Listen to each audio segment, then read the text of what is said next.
কাউন্সিলরের বিরুদ্ধে গণরোষ, বাড়ি ঘেরাও।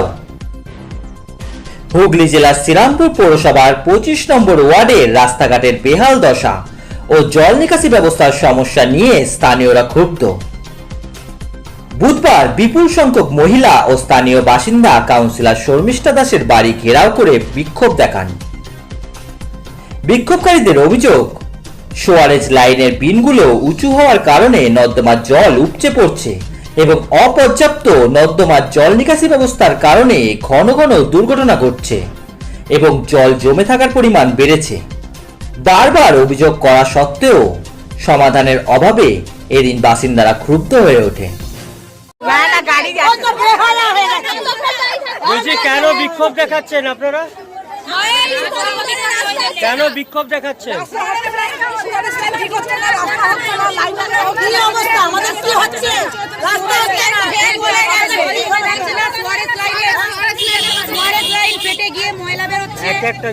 একজন বললে তাহলে যাবে।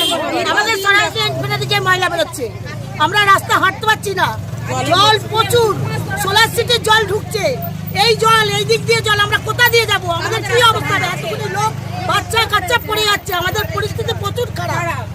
কি করে আমরা চলবো রাস্তায়? আমরা চলবোটা কি করে রাস্তায়? আমাদের কাউন্সিলর কিছু করছেই না। কত নম্বর ওয়ার্ড এটা? 25 নম্বর ওয়ার্ড। এটা কি দুর্নীতি হয়েছে নাকি? এর আগে তো উনি বলেছিল যে ভোটের আগে বলেছিল যে আমরা রাস্তাটা তৈরি করব, বললো তো যে আমরা রাস্তা তৈরি করব। এর মধ্যে আর দেখাই নেই, ওর দেখাই নেই, ওর পাত্তাই নেই। 4 তারিখ পর থেকে দেখা নেই, পাত্তা নেই, কোনো কিছু কোনো সারা শব্দ নেই। আমরা চলবো কি করে? পুরো সারা লাইন ফেটে যে রাস্তাটার কি অবস্থা, আমরা হাঁটতে পারি না। রাস্তাঘাটে বাচ্চা কাচ্চা পড়ে যাচ্ছে, কেউ পড়ে যাচ্ছে, কেউ সাইকেল দিয়ে পড়ে যাচ্ছে, বাইক দিয়ে পড়ে যাচ্ছে, লোকের ঘরে ঘরে জল ঢুকে যাচ্ছে, লোকের বাড়িতে জল ঢুকে যাচ্ছে, নোংরা রাস্তায় পুরো ভর্তি হয়ে যাচ্ছে। আমরা চলবো কি? হ্যাঁ, আমরা চলবো, পুরো সারা লাইন পুরো ভাঙা। কি কাউন্সিলরের সঙ্গে দেখা হচ্ছে না? না, আমাদের দেখা হচ্ছে না। কতদিন ধরে আমাদের সাথে কাউন্সিলর দেখা করছে না, আমাদের সাথে ফোনও তুলছে না, দেখা করছে না কাউন্সিলর। আপনারা কি চেয়ারম্যানের কাছে গিয়েছিলেন পৌরসভা? সেটা ওরা জানেন, আমরা যাইনি, আমরা যাইনি। যদি আজকেও যদি না দেখা হয় তাহলে কি করবেন? আমরা না দেখালে আমরা যাবো, আমাদের কাউন্সিলর না দেখলে আমরা যাবোই। আপনার নাম? আমার নাম শিখা পাল। পরিস্থিতি উত্তপ্ত হয়ে উঠলে ঘটনাস্থলে আসে পুলিশ এবং পরিস্থিতি নিয়ন্ত্রণে আনে।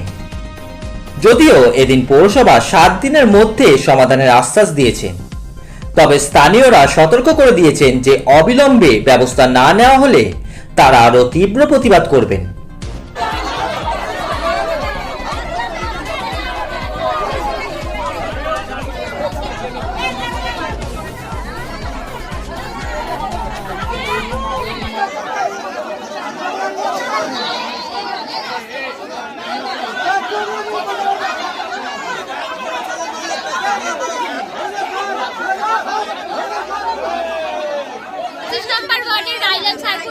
সবাই অধিবাসী বৃন্দ, আমাদের ভোটের আগে কতগুলো পিট সোয়ারেজ লাইনের উঁচু করা হয়েছে।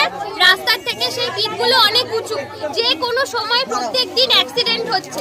ঠিক আছে, ডেলিভারি বয় বাইক সাইকেল নিয়ে যেই যাচ্ছে সেই এই অ্যাক্সিডেন্টের মধ্যে পড়ছে। কিছু কিছু পিট তো একদম নোংরা লিক করছে। আমরা সকালবেলা ট্রেনের জল পাড়াই, নোংরা বাথরুম পায়খানার জল পাড়াই, রাত্রিবেলা পাড়াই। এটা এইভাবে তো কেউ বাঁচতে পারে না, এইভাবে আমরা থাকবো না। আমাদের তারপরে বর্ষাকালে প্রচন্ড জল, ঠিক আছে, কোনো তার সুরাহা নেই। বেশ কিছু বাড়িতে সোয়ারেজ লাইনের ওই সোলার সিটির জল ঢুকে যাচ্ছে, ঠিক আছে, সেই রাস্তায় জল জমছে, সেইগুলোর কোনো সুরাহা নেই। ভোটের আগে আমাদের যে পিচগুলো উঁচু করা হয়েছিল সেগুলো এখনো পর্যন্ত উঁচুই হয়ে পড়ে রয়েছে। ড্রেনের পরিষ্কার নিয়মিত হচ্ছে না, মশা মাছি ইত্যাদি হচ্ছে। আমাদের তো মানে ওইভাবে বাঁচাই যায় না, ওইভাবে মানুষ বাঁচে না, গরু ছাগলও বাঁচে। তারপরে আমরা ভোটের পর থেকে কাউন্সিলরের সঙ্গে কোনোভাবে যোগাযোগ করতে পারিনি। বহুবার মৌখিকভাবে আবেদন করা হয়েছে, কোনো সুরাহা হয়নি। পিছনে আমাদের সোলার সিটির সঙ্গে যে একটা ট্রেন বিভিন্ন সব বাড়ির সাথে কানেক্টেড, সেই বাড়ির ট্রেন পরিষ্কার করার কথা বলেছে, সেই ট্রেন নাকি করবে না। সোলার সিটির ট্রেন পরিষ্কারের দায়িত্ব তাহলে কার? সোলার সিটির নয়, কাউন্সিলরের নয়, তাহলে সেটা কে পরিষ্কার করবে? লোক নিজের বাড়িতে পরিষ্কার করবে? সোলার সিটির জল কেন এই লোকজনদের বাড়িতে এসে ঢুকবে? সোলার সিটি কি তাদের টাকা দেয়? দেয় না তো, তাহলে কেন তারা এগুলো ফেস করবে? আমরা সারাদিন কেন ভুয়ের জল পাড়াবো? আমাদের নোংরা জল পাড়াতে হবে? এগুলো এভাবে আমরা চলতে পারি না। এগুলো কে দেখবে? কাউন্সিলর দেখবে, কিন্তু তার সাথে কোনো যোগাযোগ করা যাচ্ছে না। আমরা বহুবার মৌখিকভাবে জানিয়েছি, কোনো উত্তর পাইনি, কোনো সহযোগিতা পাচ্ছি না, তার সঙ্গে যোগাযোগ করা যাচ্ছে না। কেন এরকম হচ্ছে? যখন ভোট হচ্ছে, ভোটের সময় তো ভোট চাওয়ার জন্য, তাহলে আমরা যদি ভোট দিতে পারি, তাহলে আমরা আমাদের সাধারণ যে সুষ্ঠু পরিষেবা সেটা কেন পাবো? সেটাও তো আমাদের দরকার। এটা আমরা চাই যে আমাদের যেন এই স্যানিটারি ব্যবস্থা, জল নিকাশি ব্যবস্থা, ড্রেন পরিষ্কার, রাস্তা সবকিছু একেবারে সুরাহা হয় এবং যত দ্রুত সম্ভব আমাদের যেন একটু ভালোভাবে বাঁচতে দেয়, এটাই বক্তব্য। আপনারা কি পৌরসভাকে জানিয়েছেন? লিখিত আমরা মৌখিকভাবে জানিয়েছি, কিন্তু আমরা এখন এসেছি কাউন্সিলরের কাছে। কাউন্সিলরের কাছ থেকে সুরাহার আশা এসেছি, আশা করি তিনি বিষয়টা মিটিয়ে দেবেন। যদি সেক্ষেত্রে না হয়, তখন আমরা বাধ্য হব যে মিউনিসিপ্যালিটি দিয়ে জানাবো, সবাইকে জানাবো। আপনার নাম? নয়না দাস।